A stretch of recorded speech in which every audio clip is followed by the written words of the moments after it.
I know, it's good. It's a lot of can power. tell, eh? A lot of Yeah. power. All right, everybody, we're going to start. And we do have translation today, which is fantastic. And thank you to the translators for being here so early. Much, much appreciated. So when you have a question, just remember to turn your mic on. So good morning and bonjour à tous. Welcome and thank you for joining everyone this morning for our first Centers for Climate Solutions event of the fall. We're thrilled to have an event in person and begin our third year as a group. My time flies. You'll find scattered around the tables copies of the second year report. They were sent to you electronically earlier, and the website is up and live now, and we'll send you the website link so to refresh your memories. We're fortunate that the Honorable Catherine McKenna has accepted our invitation to come and speak on the topic of financing the transition to net zero. I'd like to acknowledge that we're having this session on the unceded and unsurrendered territory of the Anishinaabe-Algonquin Nation, whose presence here reaches back to time immemorial. Before I turn it over to Ms. McKenna, I have a few announcements to make. First, you will notice that my co-chair, Senator Coyle, is not with us today. She's not feeling very well. And Mary says she will miss you all and thank you for all for being here. And let's just put this in perspective. Mary's the chair. I'm the guy that comes along, carries the briefcase. But she wrote co-chair, so I'm reading it. She wrote it. Okay. Second, I'm pleased to announce that we have two new members of the Centers for Climate Solutions, Senator McAdam and Senator Patton. All right. And we thank you very, very much for joining our group, and we're hopeful that some of the new senators who've just been appointed, specifically Senator Prosper, has expressed interest, and we hope that they also come and join. Third, I'd like to introduce our new Green Pact parliamentary intern for the environment, and I will get the pronunciation wrong. I know you told me, and I said it over and over again, and I only said it 16 times, and at my age it has to be 20 times, but I will do my best. Sasquatch. Is that okay? Yay. All We love right. Green Pact interns. We love Green Pact interns. Good. Dustin Moore, who started her internship yesterday. We'll look forward to working with her and benefiting from her knowledge. And you so sweetly told me this morning that your name means sunshine. What an appropriate way to start. Thank you for being with us. So now it's my pleasure to introduce our guest speaker, the Honorable Catherine McKenna. She's Canada's former Minister of Environment and Climate Change, as well as Minister of Infrastructure. She chairs the UN Secretary General's new high-level expert group on net zero commitments of non-state entities, released at COP27 in Egypt in 2022, which sets out criteria for net zero commitments of businesses, financial institutions, cities, and regions. She is a distinguished visiting fellow at Columbia University and founded Women Leading on Climate.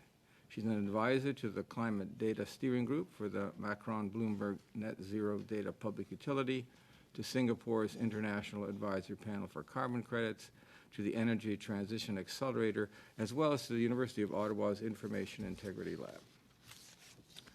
Whew, that's a lot. And you thought politics was busy. She's a frequent speaker on climate action, net zero leadership, and women's empowerment. We asked her to join us today to share her thoughts on what it will take to finance the transition to the net zero future in Canada and globally.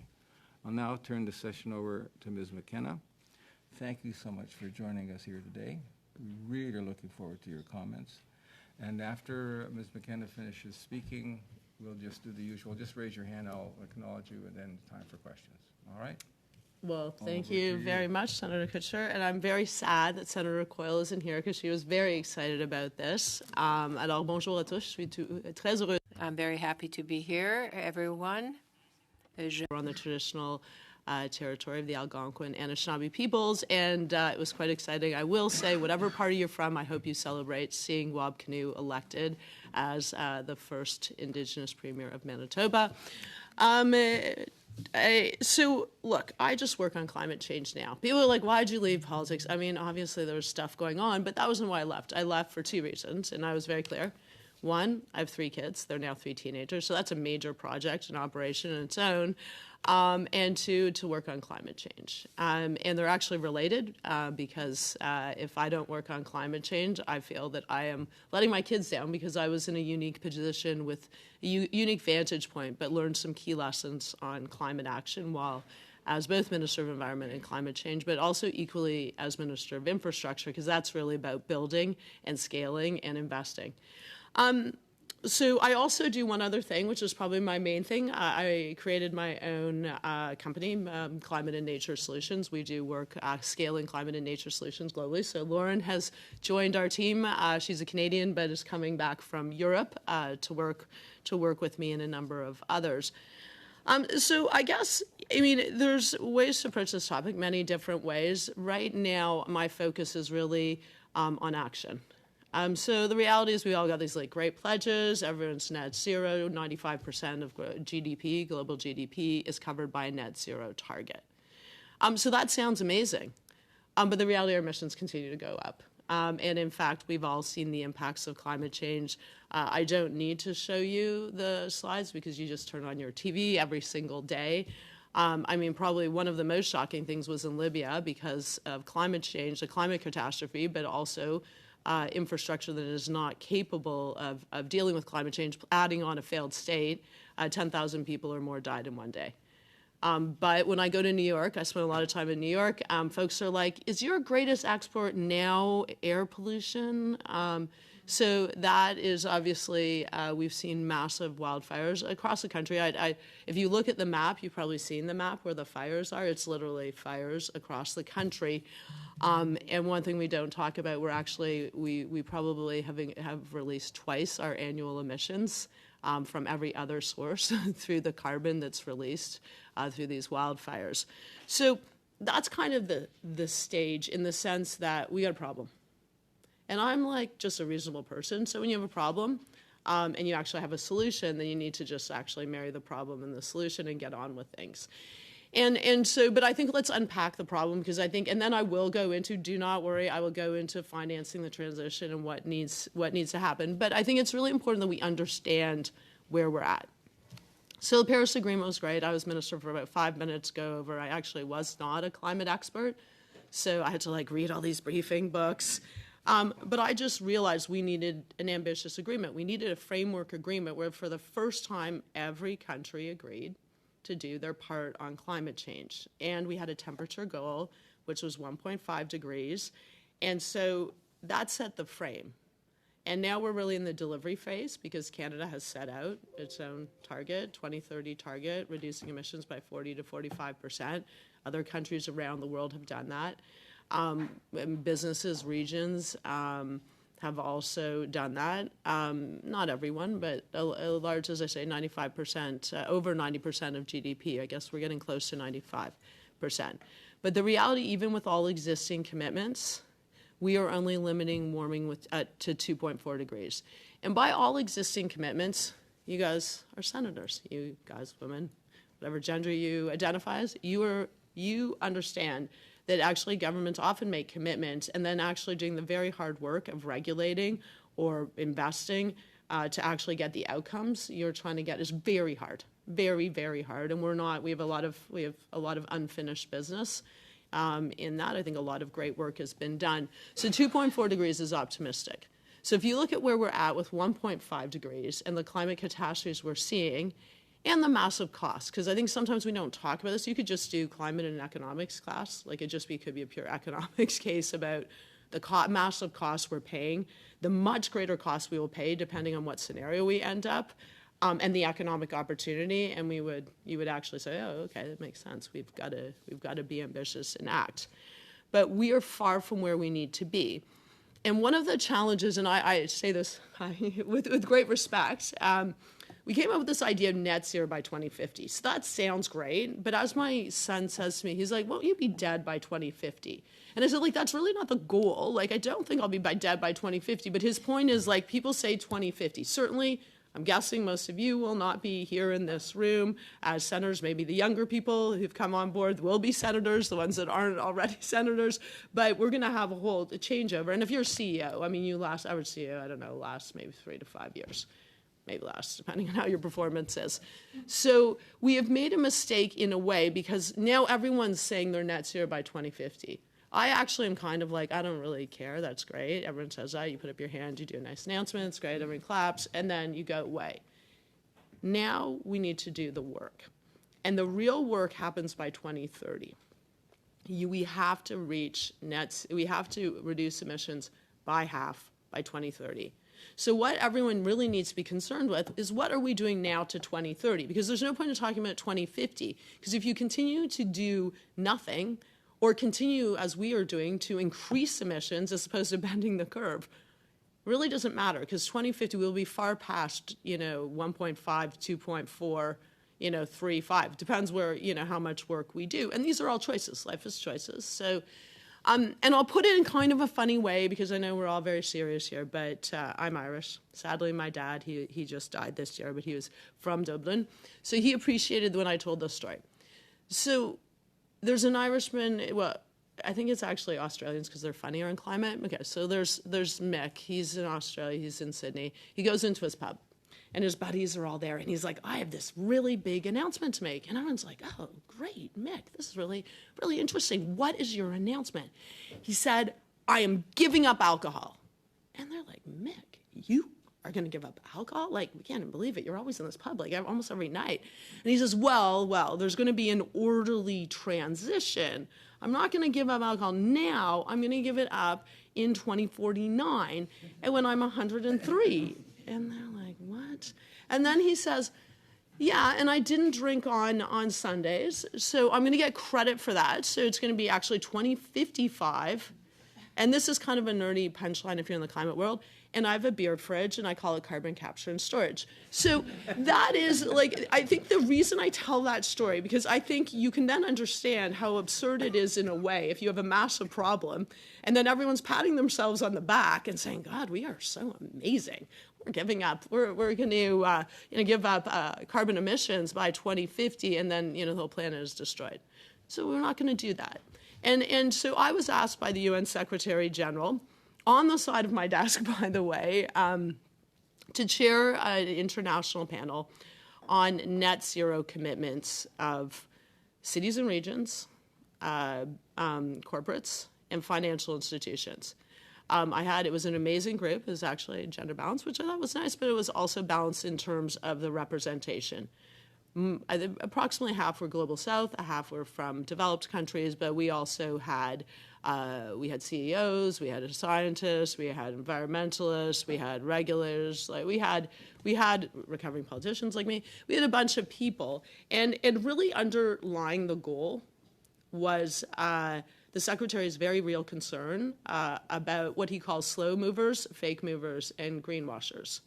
Because the reality is there's a lot of folks who are saying, I'm going to be net zero by 2050. The public takes this at face value. People buy their products. They use their services. Maybe they even feel good about it. But that's actually fact-free. That is not a thing. You're not, by announcing your net zero by 2050 is like, as I say, I used to be a competitive swimmer. I want to go to the Olympics. The Olympics, next upcoming Olympics, and I've never, really competed in swimming. That was my event. Or I'm going to sit on the couch and do nothing, eat candies. So the reality is there are rules around net zero, and this is what I try to tell folks, because actually, weirdly, in Canada, as opposed to a place like the UK, there's a much better understanding of what is required if you say you're going to be net zero. And I think this is just important. I'm setting the stage, so if anyone says they're net zero, you can say, oh, okay, great. Are you doing this and this and this, and are you not doing this and this? And unlike some other measures, ESG is quite complicated. Net zero is not. Emissions need to go down now, and money needs to go to clean now. Underlying that, we need to think about workers and communities and supporting less developed countries. You can call it a just transition, whatever you want, but it's not that hard. Emissions go down. Money goes up to clean now, aligned with the science, and we do that. So you can measure it, which I like because I'm a lawyer and I'm quite nerdy. And so I'm like, up here we have to do beautiful things, and down here we got to do the work.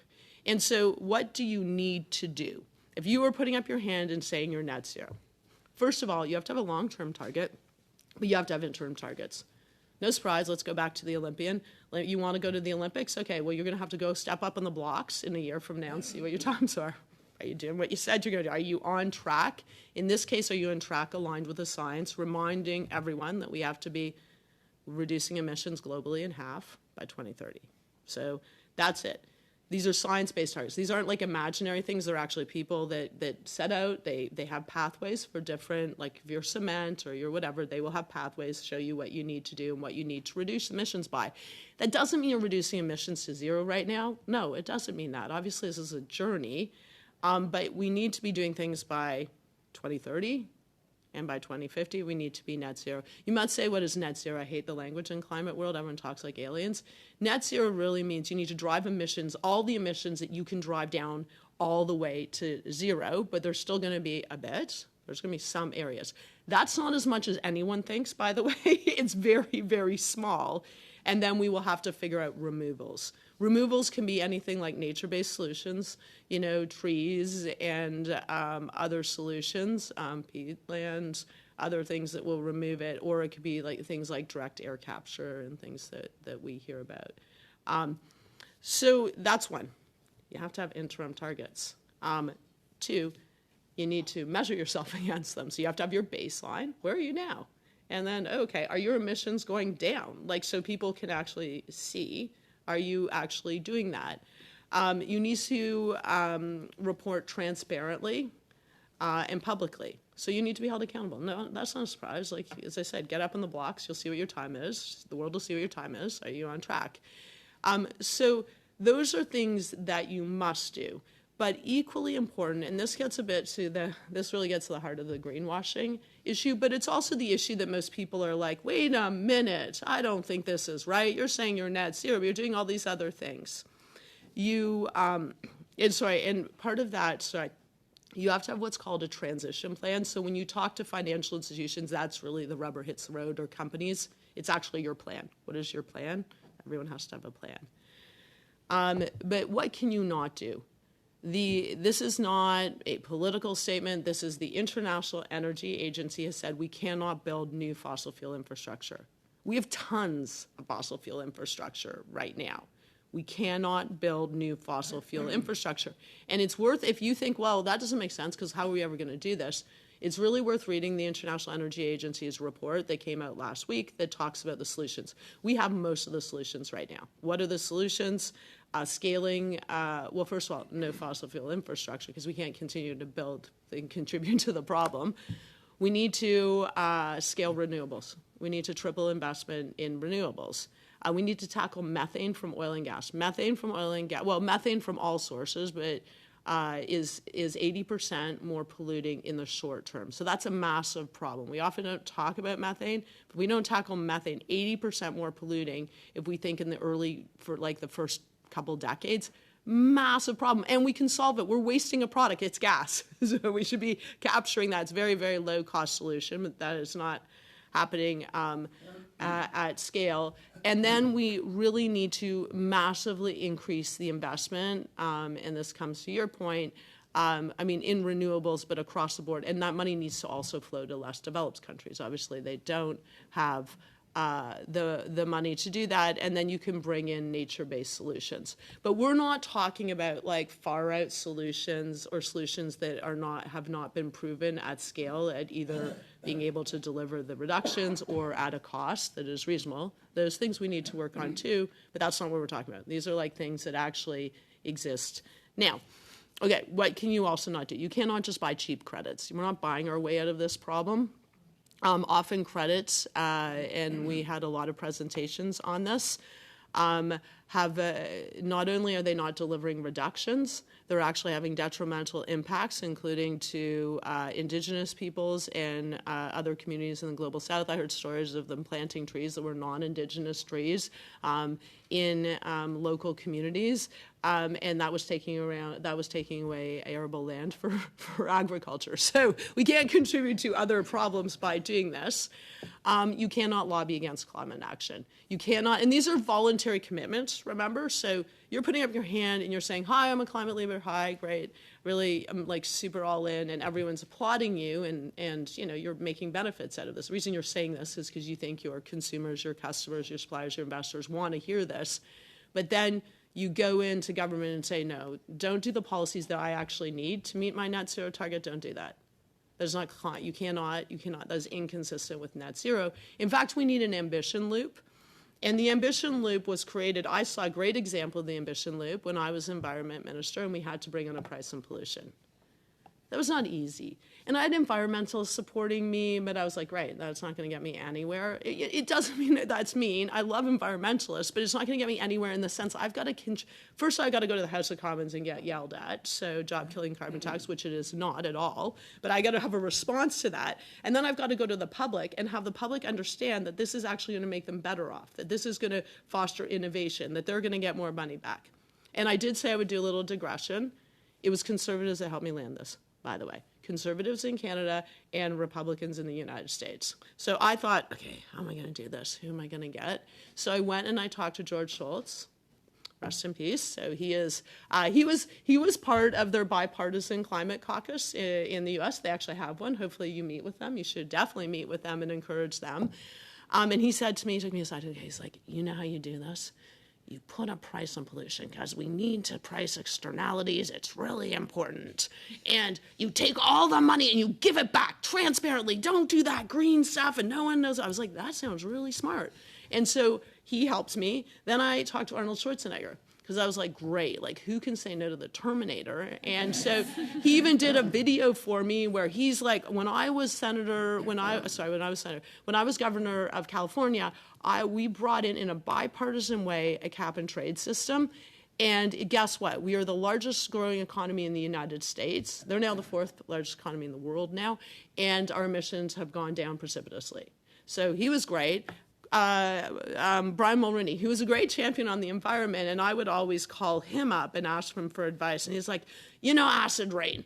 When I had to deal with acid rain, he's like, Ronald Reagan thought like the trees or something contributed to or something. He's like, but I convinced him, let's just take a chance on this. Let's put a price and let's get companies to do the work. And he's like, guess what?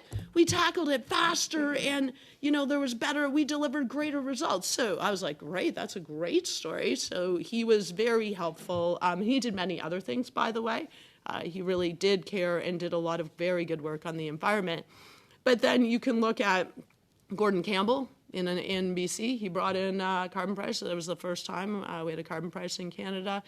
And then Jean Charest in Quebec. So those weren't more the people I talked to because I needed to talk to people who had experience doing it and actually could be thoughtful about how to do it, but also understood how to think like a person. Like, 'cause I think we got to get out of this climate as like a progressive issue. Come on, that's a joke. Climate is just a real issue. It's an everything issue. It's an economic issue. It's a national security issue. It's a health issue. It's a jobs issue. It's a competitiveness issue. You can go across the board. And I think that's what I learned from them. And then I was convinced I needed to bring business because I had no businesses that were openly supporting us. And this gets back to why do we need an ambition loop? Sometimes governments are going to be great, sometimes they're going to be less great. We need everyone to be pushing each other. So I said, okay, I'm going to create a carbon pricing leadership coalition, and I'm going to want everyone to want to join.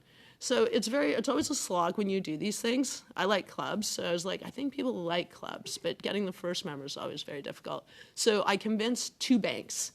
And the bad news, we only have 5 banks. But the good news is that when we have them, they jump en masse. So when I got 2 banks, then everyone was like, oh, we better jump on this. So we had 5 banks. Then we had manufacturing companies. Then we had telecommunication companies. Some of them who actually took hits in the media, by the way. This was not actually as fun for them as they might have enjoyed, probably. And then we got one oil and gas company. But then I could say, both in the repartee, which would be like an elegant way of calling what happens in the House of Commons.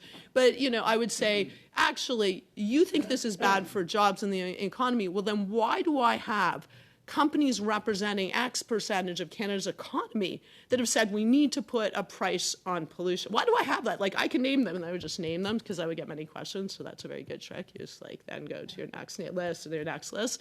But then I could go to Canadians and say, look, we have the support of business. And that actually matters. I was in New York speaking to a lot of large businesses and saying, stiffen your spine, folks. Like, we need you. Governments need you. They're trying to do some things, but you need to also speak up about what you need to actually reduce your emissions. And they need a price on pollution, by the way, because the solutions, some of the clean solutions, are more expensive. And so we actually price pollution. It'll mean that these solutions will be cheaper because they reduce pollution. So that's just a market mechanism.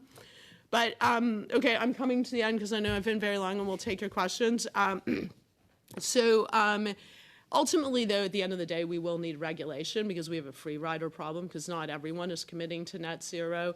And government actually, when they actually say you got to do things, it works. And so actually I found large financial institutions, corporations want regulation in this space because they just want it to be like, you have to have a transition plan, you have to do these things, and it's just a requirement.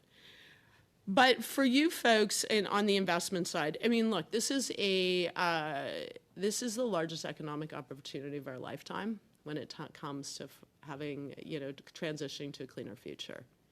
Plus, we have this huge innovation opportunity, and everyone says this, but it is true. We didn't get out of the Stone Age because we ran out of stones. We have these amazing solutions in innovations. These aren't in the distant future, and you can just look at cost curves, whether it's cost curves of electric vehicles or batteries or storage, the renewables, the cost curves have gone down precipitously, so it is now cheaper for these solutions often to just compete regularly. So I think this is really the opportunity. But we're going to have to fight. And this is sometimes, I think, Canadians, we're very nice. We're very polite most of the time. But sometimes we're not ready to fight. This is a real fight. I work a lot in the U.S. There's a fight for money. They haven't put out tons of money. And that money is unlimited in the sense that they haven't put a limit on mostly tax credits. So it can bring in tons of money, and money begets money in the United States. And if you know, like, folks there, when it comes to money and investment, it's not a Republican or Democrat issue. There is more money right now under the Inflation Reduction Act going to Republican states, and including states like Texas, like where there's massive, renewable opportunity, but also a huge number of clean solutions. So what has happened now? Of course, Europe is competing too. Europe is working super hard and competing. They have regulatory measures like us because there are different ways you can create the incentive. If you regulate, you're going to create the incentive to also have clean solutions. But they've taken a hybrid approach. But obviously, they're massively competing, and they're doing it in the face of the illegal Russian war, which has made it very clear that energy is a security issue to them. And so they're leapfrogging. And actually, everyone was very worried that we would see massive increase in use of fossil fuels. Actually, they have bent the curve. They're part of the reason the curve is bending. Then we get to China. I mean, this is now this is real geopolitics. China is ahead, of course, in the world in so many different areas. I mean, take solar panels, but now electric vehicles. They're now producing electric vehicles. I've heard that they can be like $12,000. So imagine that. Like, a lot of people, even if they don't, climate change isn't their number one thing, they care about price. That's what they care about. And I often hear from folks, well, why does it matter if Canada does anything, China, like these things? And you're a very well-educated group, but I mean, one, it matters because the Paris Agreement requires, and everyone doing the part, that is the basis of the Paris Agreement. Two, and this is important, Canada is the top per capita emitter in the world. I was actually at a session I was this keynote speaker in Singapore, and the Indonesian minister did a chart, and I was like, why is Canada first? That was why. He was like, don't tell us what we need to do. We're actually moving. And by the way, and it wasn't actually directed towards Canada. It was a happenstance. It was actually directed towards the U.S. and other developed countries. But I was just like, oh, okay. But also, China's really scaling renewables in their own country. I mean, they've obviously got a problem too. I mean, like all of us, we got to figure out this transition. You got to turn on the lights. But it is a race. And so we got to dig deep. So the good news, and this is where I come to you folks in your role, is we've done a lot. I would like to say I played some small part in this, in particular getting our first climate plan, price on pollution, and a bunch of measures. But we're not there yet. And these measures are, of course, so we meet our climate plan. And last week, a report came out and said we're off track. We've only reduced emissions by I think 5%, and the reason every sector is doing its part, and I am not political now. Remember, I'm out of politics. I'm just a facts-based person. The emissions from oil and gas, oil sands in particular, have gone up almost 22%, and they represent more than a quarter of our emissions. So it's just like not possible if you're trying to do something without actually tackling the major part of the problem, which is fossil fuels, and in our case, the production. And so a cap on emissions is critical. That will also drive huge amounts of investment. I was just with investors in Toronto. They said if you have the cap, then they definitely will actually decide they have to invest, because there's been almost no negligible investment by oil and gas companies who are making massive historic profits largely off an illegal war in clean. So when you are the problem, because it is largely a fossil fuel crisis, climate crisis, you actually have to be part of the solution. And we believe in the polluter pay principle. I think that is something that actually is generally beyond party lines. It's just what most people believe, that I think we need to see that sector step up. And a cap was always envisioned. They've known that. So I think that's a critical piece. The other piece that is the missing piece on the flowing money, the cap will flow money, but the other missing piece is a green taxonomy. Now, I say that, and I'm loath to say those words because I fall asleep when I say that. It sounds so boring. It actually just means the rules for what qualifies as green and what qualifies as a transitional investment. It is critically important. I hear this from international investors that are looking at Canada. They are now sitting on money because they don't know what we are going to consider green or transition. That is actually done. Good news is the financial institutions in Canada unanimously came with a green taxonomy. They came with it, so it's like a gift. No one in politics has to take it. They can just take it. Some environmentalists say it's not perfect. They don't like the process that financial institutions were largely leading. I feel like just get it out. That's my thing. So I think we're waiting on finance. So I think you have the ability to push finance to do that, because we need all the tools when we're competing against the U.S. If we're going to attract the investment will by default will go to the U.S. It's just easy to go to the U.S. So we need to do everything so we can invest in the clean transition. The government is investing historic amounts of money.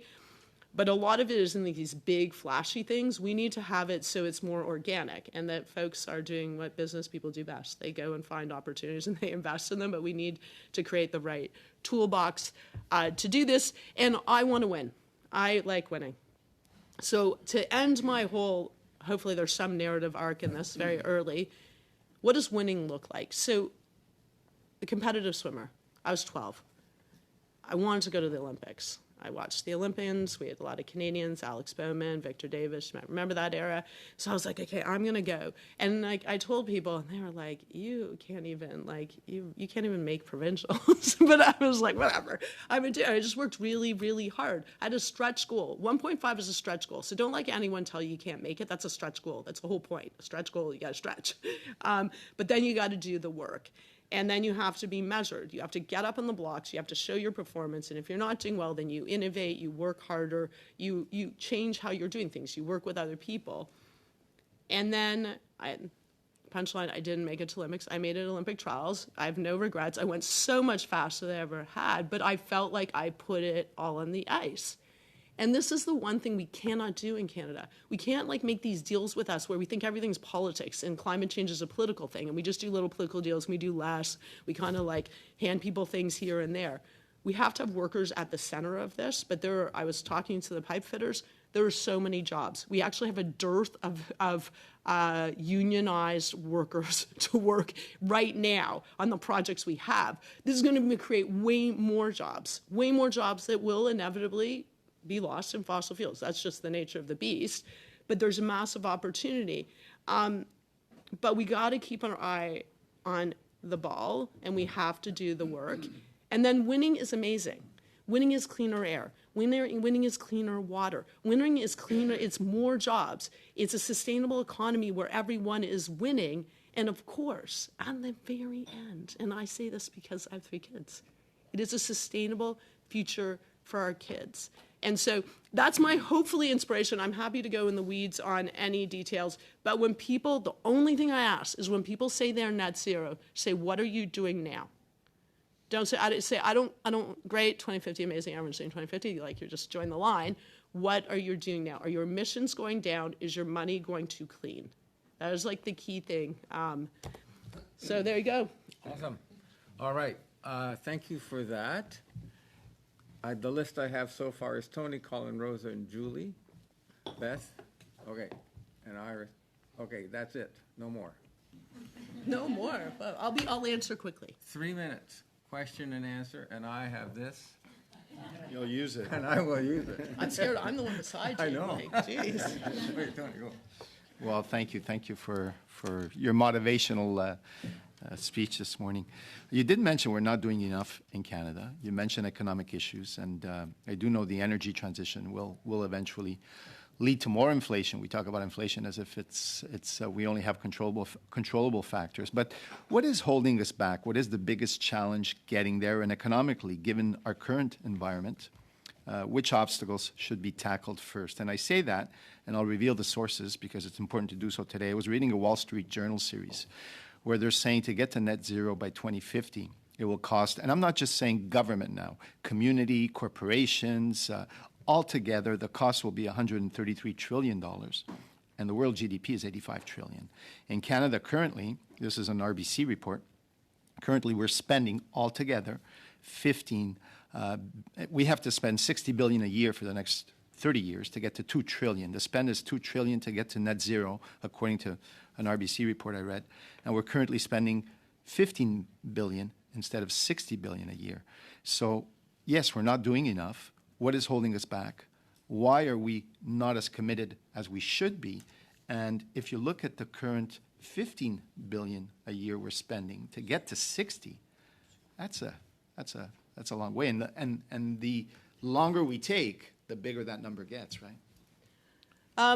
Yeah, I mean, there's a lot of things holding us back. I think it's important to talk about inflation right now, that we have massive profits made by fossil fuel companies that's actually driving inflation. So ironically, we have a situation where they're making massive profits. The fossil fuels are actually causing the climate crisis. They are not paying, obviously, the damages. We're paying all the price, massive, actually, infrastructure and community costs beyond lives. And so then they demand that we subsidize, so we have money through subsidies, so we're creating the wrong incentives, and that's taxpayer dollars. It's not our like my dollars, it's all of our dollars, taxpayers. While the money is going back to who? It's going back to shareholders and share buybacks. Those are mainly Americans, they're not ours. It's not going back to us, and large executive compensation.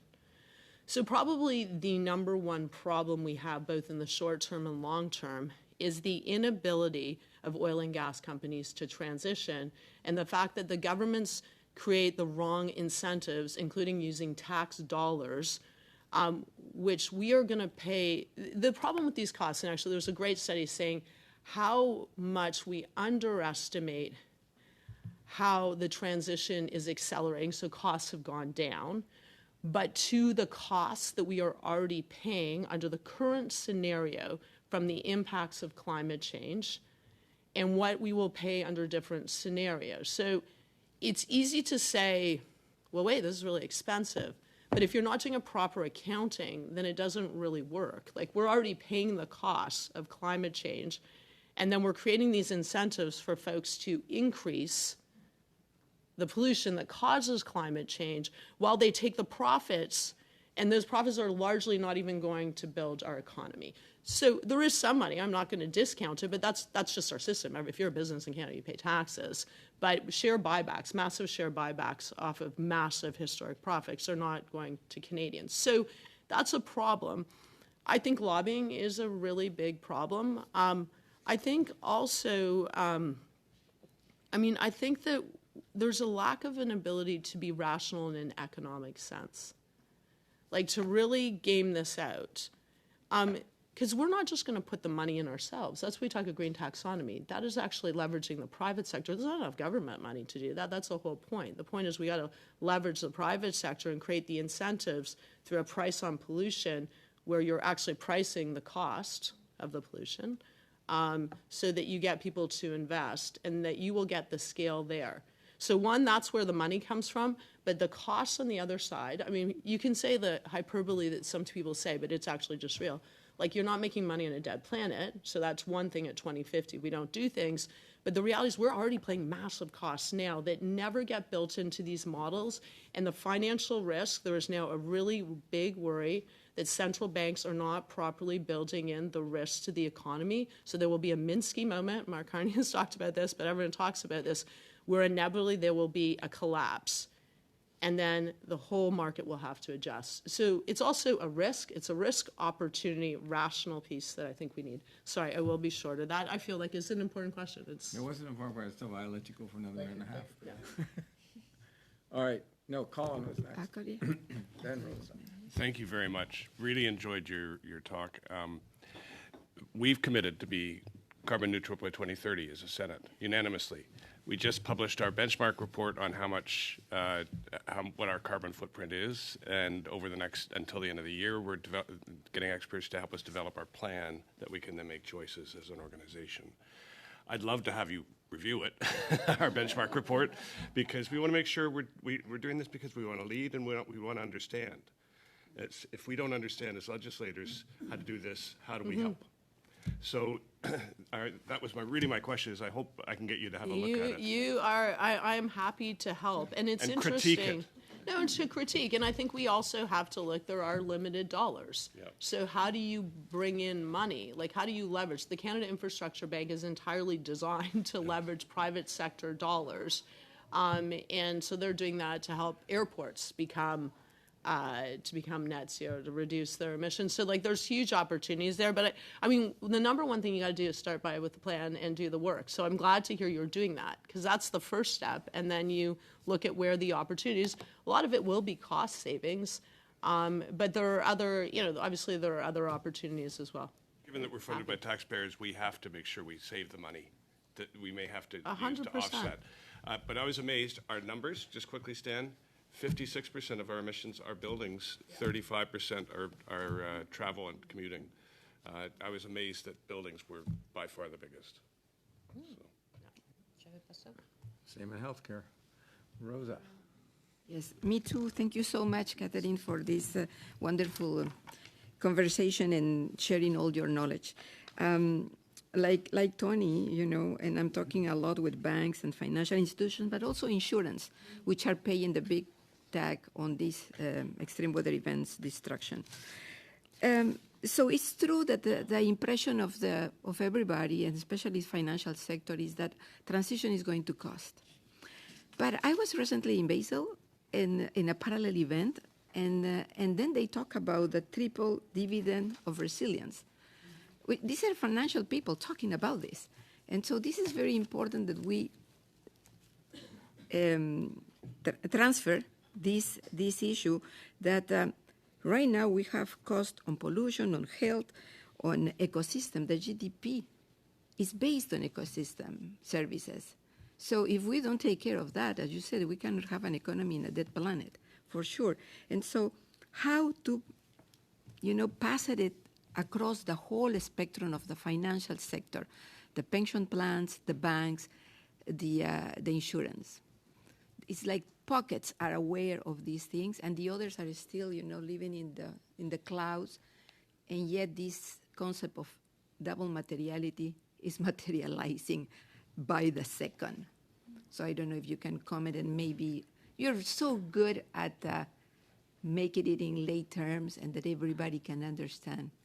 Well, I mean, I think we just need rigor. I mean, I'm just like, all of this is doable, but people just have to do the work. And right now, people feel the need to say they're net zero. So that's good. There's pressure, so that's good. Now we need to say, okay, now step up and do it. I think ultimately we need to regulate. We're seeing off-sea. We're already seeing moves. And by the way, like, many companies are operating in Europe. So if you're in Europe, you have to have a transition plan.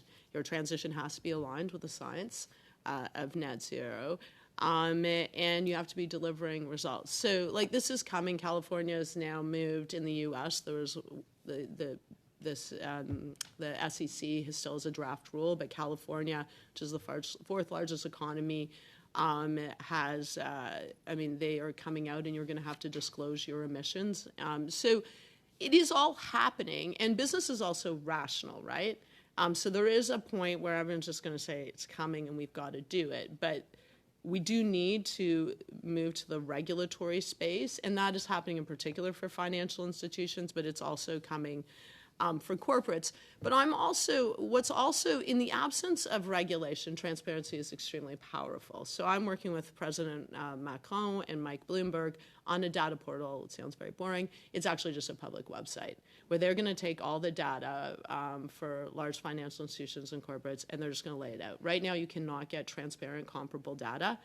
And you know what's going to happen? It's going to be people, too. Like, it's not just got to be regulators and, like, senators. I mean, it's going to be regular people. Because I talk to regular people, and regular people are worried about climate change. And then they're like, I just don't know. Who is net zero? Because we can't tell. There was net zero, carbon neutral, saying all these things. You will be able to tell.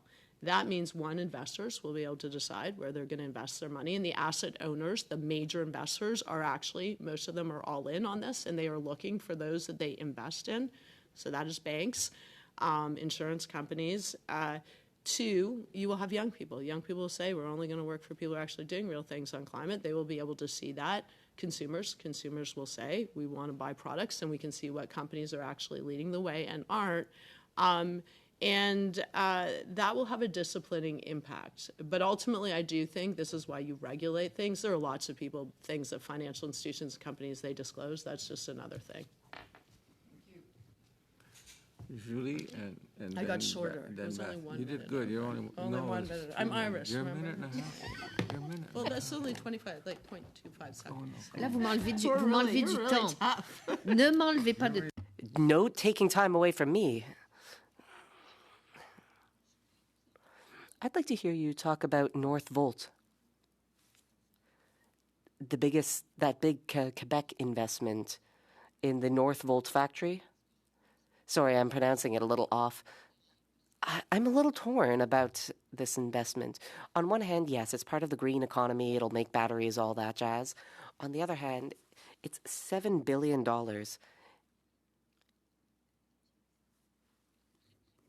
In a province where we use a lot of big trucks and big cars. And then on the other hand, we're talking about batteries for private vehicles. You talk about the need to move quickly. Well, here's one step of that process, because at the end of the day, we do want more public transit. Are all of these things essential, or could we perhaps skip a few steps to move more quickly? This factory is being presented as a great success.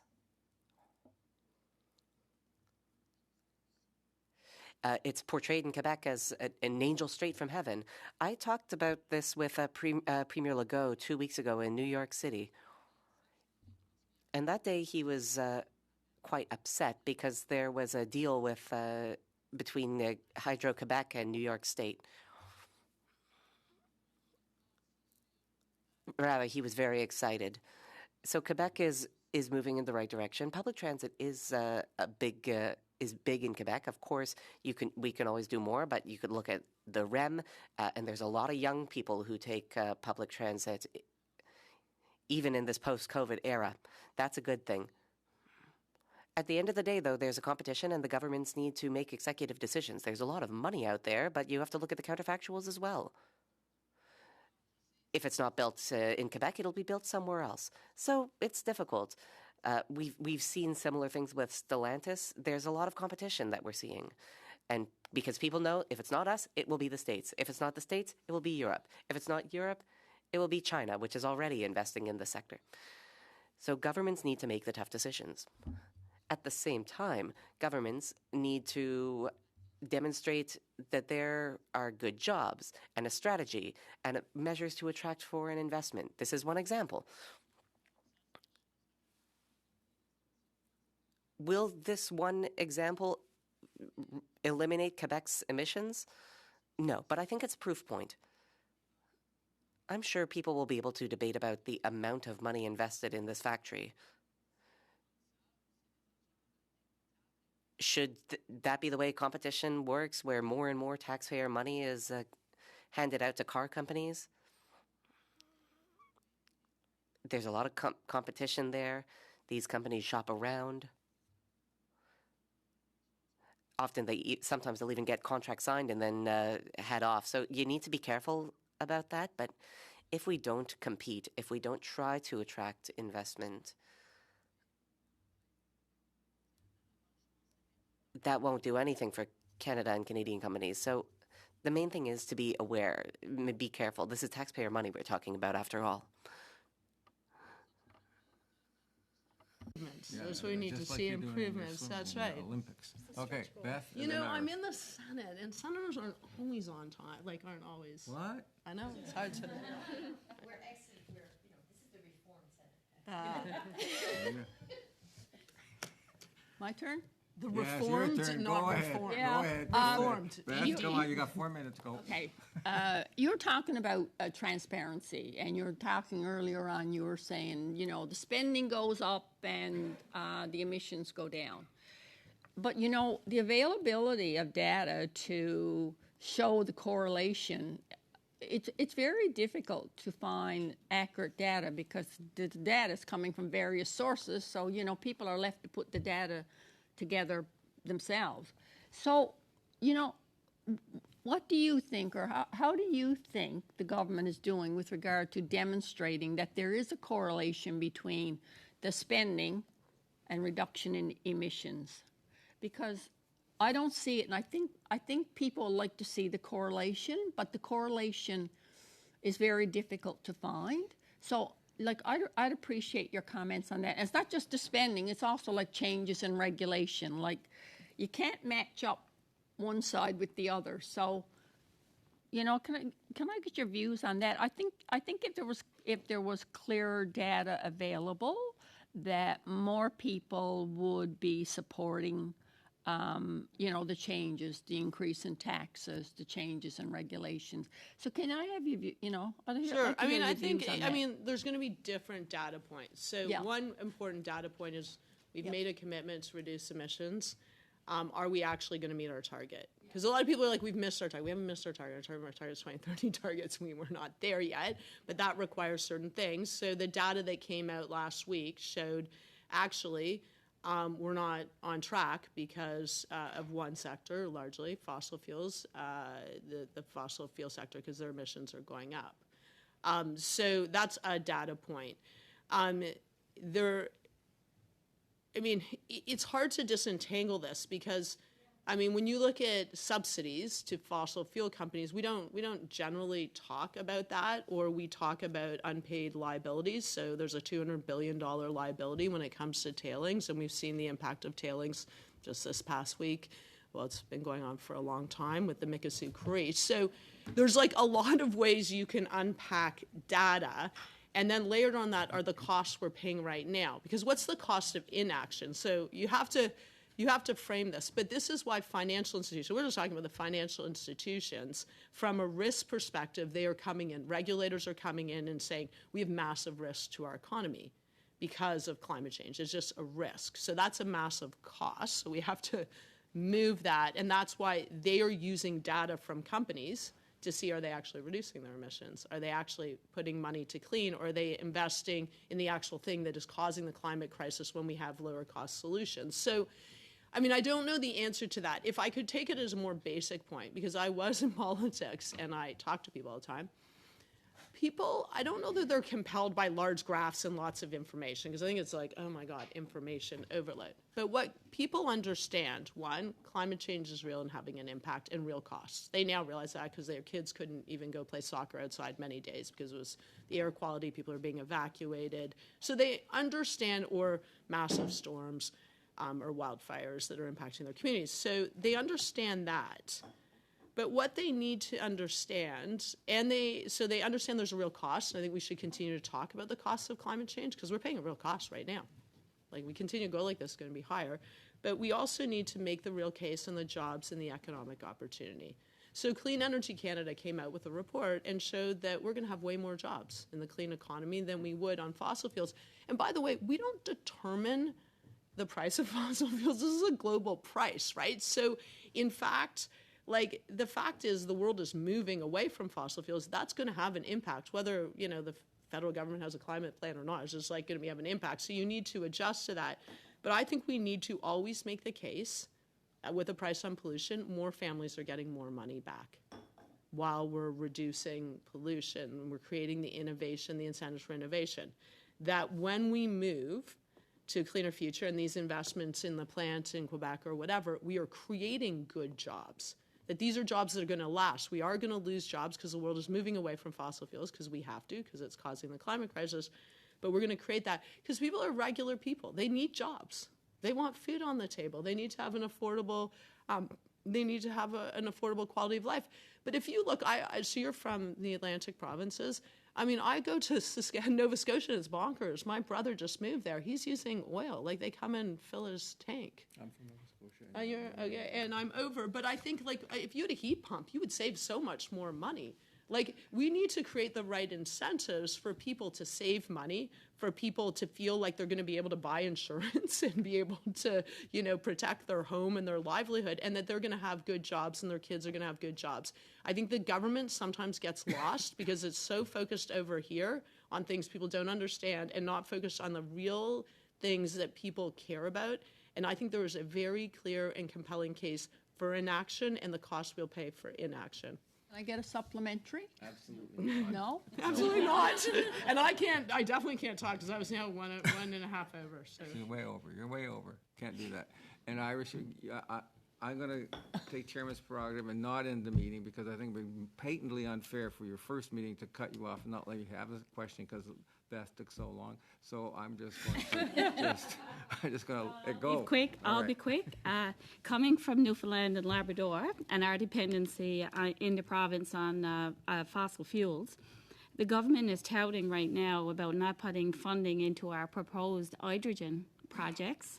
And it feels like a bit of a dichotomy. And I guess not only in the province that I represent, but other provinces as well. I just like to ask, what would be your advice to the provincial government that I represent? I mean, look, it's very hard being in government because you have to look at a range of factors, including the probability of success. I was actually talking to Richard Florizone, so he's actually working, I believe, on this project. He was talking to me about it, and I said, explain this to me, because hydrogen, it is a complicated thing. It loses a lot of energy to produce hydrogen, and then we've got to ship it over. So there's like some complexities involved, and that's why governments need to do proper accounting, because you have to be held accountable to taxpayers. But I think it's all hands on deck. And accounting needs to take the social cost of carbon into account, which we don't properly do. We actually have that. The U.S. is now properly bringing in the social cost of carbon. You have a much better accounting on the costs and like the real costs. But look, I think that everyone's going to have to think differently, and we need to invest now or we are going to pay a lot more later. And so whether it's in that, I'm kind of like it's all hands on deck, but emissions need to come down. So I don't want solutions that are like pie in the sky solutions and delay action now. I want action now and also working on these other solutions that are going to be key. So I can't speak particularly on that. There are always choices to be made, but the choice should always be what is good the prospects for reducing emissions, what are the prospects for growth and jobs, and what are the prospects for a more livable community and planet. Every dollar should always have three outcomes. When I was infrastructure minister, that was my requirement for anything I did. A dollar could not go out the door if it didn't get a triple benefit. That was jobs and economic growth, that was reducing emissions, and that was including in building more livable, equitable, communities. So that was my test. I feel like governments would do well to have a test like that always, to really focus on the thing, which is climate change, it's growth and jobs, and it's on, livable planet and livable communities. What a great way to end this. Did I really do it in 209.89. See, look, I'm a winner now. Along, see, that's what happens. See, if you could improve. Practice. Right, listen, thank you so much. This was wonderful. It was great. Well, thank super, you. super. Thanks, everybody, for being here. Put a plug for next time, then you can clap. We're going to have a session on, what a title, Fires, Floods, Hurricanes, and Heat Domes, Adaptation and Building Resilience. Then I'll be October 18th at 8 in the morning. So thank you all for being here. Thank you once again. That was great. And you play a really important role. So I would just ask, you're very important people and you play an important privileged role. So moving us forward as a country is really key. So it's in your hands. I'm out of politics, but good luck. All right. Do I miss it?